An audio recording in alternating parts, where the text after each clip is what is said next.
In this video, I'm going to show you how to consult your CAQ file. So the very first thing you should do now is save this video, click follow, and subscribe if you've not subscribed. Also share to anybody you think this might be useful to. So let's dive in.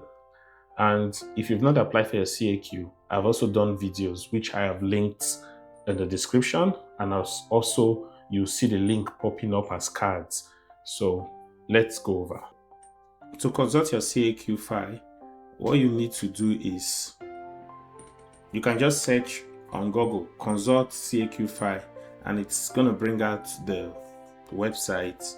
You click it and you're going to get something like this. Now you're going to put your user code and password. If you don't have a user code and password, watch the very first video on how to create a CAQ. Alright, so let's do that. So now this is it. This is like your portal where you get your CAQ, you download your CAQ, and any message that you receive, this is where you check it. And even when you get to Quebec and you want to apply for things like free French study, this portal will also be helpful. You want to renew your CAQ, this portal will also be very helpful.